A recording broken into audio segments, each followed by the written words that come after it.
Lors du confinement printanier, Face à elle, Info était parvenu à changer de dimension en enchaînant les records des audiences sous le commandement de Christine Kelly et de Pascal Praud, durant un intérim de 2 semaines. La tendance semble déjà se confirmer avec une performance historique réalisée par Elle Access de Clio ce lundi de novembre.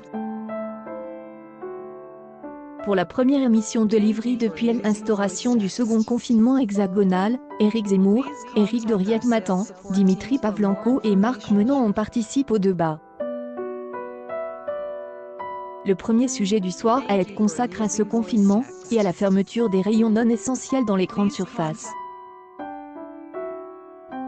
Face aux critiques du polémiste, Christine Kelly lui a demandé « Je peux vous taquiner ?» Est-ce qu'il aurait fallu faire?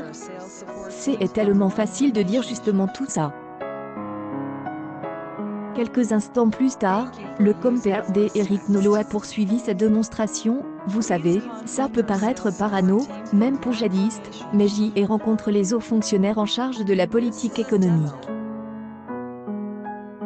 Dans les années 80, il est honte à vous qu'il voulait délibérément tuer les petits commerces pour lutter contre l'inflation et permettre aux grandes surfaces de se répandre partout. Donc, je m'interroge, cette histoire est trouble. Hommage à Samuel Paty à referme les échanges du jour.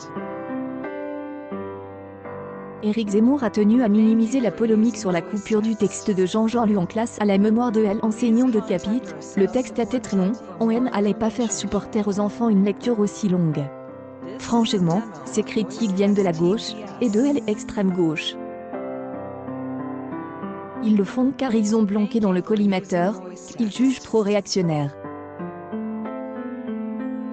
En adjugeant 716 000 téléspectateurs en moyenne, la quotidienne a atteint sa plus haute performance historique avec un pic à 853 000 érudits.